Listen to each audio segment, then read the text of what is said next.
Hello and welcome to St Peter Mancroft, to those of you here and those of you watching online.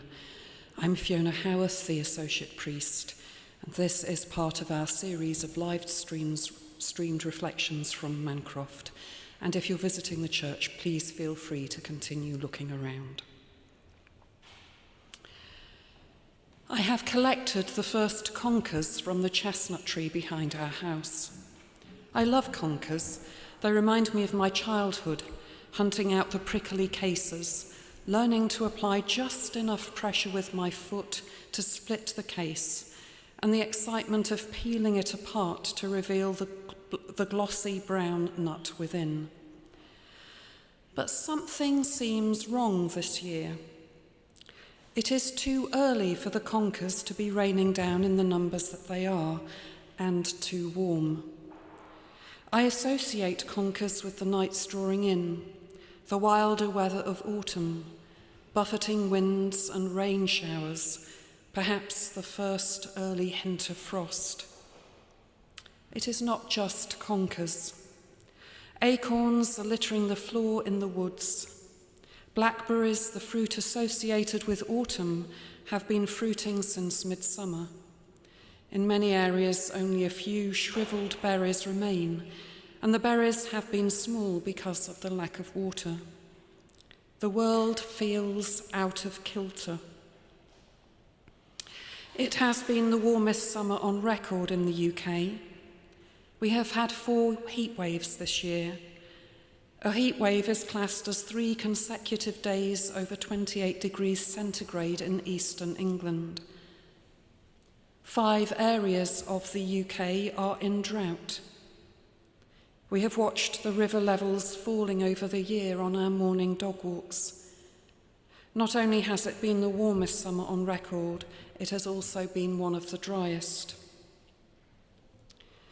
Autumn may have come early this year, as witnessed by the acorns, blackberries and conkers, by the browning leaves that are already falling, but it is not a natural autumn.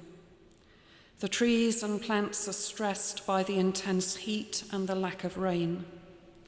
Just as farmers have struggled with the unpredictable weather, the heat and the lack of rain, so too has wildlife.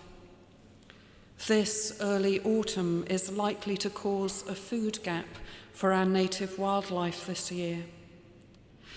What will the blackbirds and others eat that are dependent on autumn fruits and berries, now that the blackberries have almost finished for this year? And what about our winter visitors? Turn to the Bible, and passage after passage reveals that the writers were intimately connected with the natural world. The Bible opens with a great hymn of creation, a celebration of all that God has made and of God's care and delight in it. And within the Bible, the wilderness plays a significant role in the unfolding story of the people of God.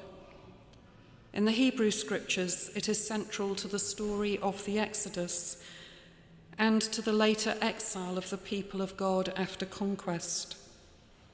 In the New Testament, the wilderness is the home of John the Baptist and the place to which Jesus is driven by the Spirit after his baptism. It may seem odd to be talking of the wilderness in the UK. There are few wildernesses left here in what is one of the most nature-depleted countries in the world. But open our eyes and we can see the wild around us wherever we go. The wild is in the plants growing in the cracks in the pavement, the tangle of wildflowers that spring up in unmown areas, providing food for insects. The wild is in the insects that hum and buzz in the flowers around the church, in the pigeons that strut across the forum, the sunlight catching iridescent feathers, or in the harsh cries of the gulls overhead. Look out for these glimpses of the wild breaking into our urban tamed lives. Marvel at the life forces that create a space to grow and flourish in inhospitable environments. Listen for the wild in birdsong, in the gusting wind and in the rain that releases the dusty fragrance of the earth when it falls. Celebrate the life of God that thrives in the most unlikely places. The wilderness is a place of encounter with God in which people are shaped and become who they are called to be. Every day in the Iona Community Office, I ask that God will lead me into the wilderness and speak to my heart. In our urban wildernesses, open yourself up to encounter with the living God.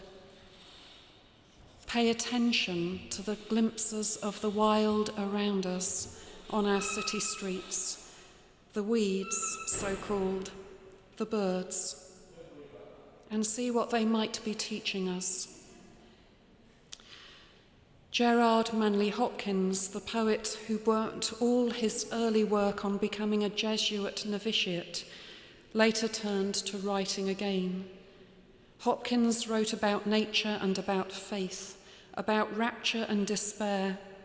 He glimpsed the divine in the natural world, writing of his grief when the Binsey poplars were felled. My aspens dear, whose airy cages quelled or quenched in leaves the leaping sun, are felled, are all felled.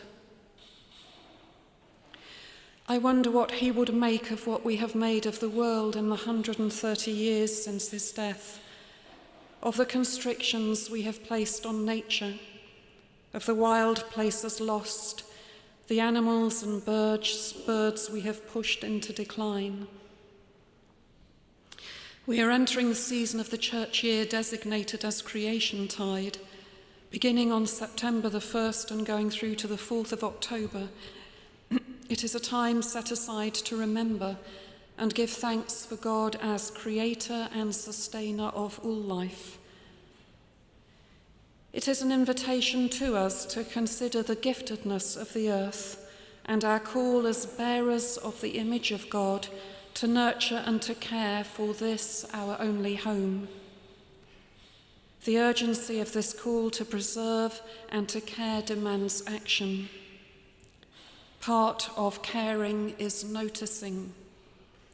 It is hard to care for what we do not see.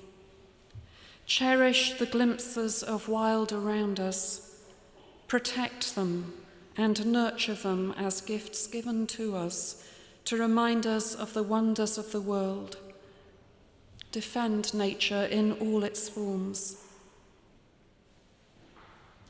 In this Creation Tide, I end with words from Hopkins' poem Inversnade, a heartfelt prayer for the preservation of the wilderness that speaks of God and of God's invitation to us.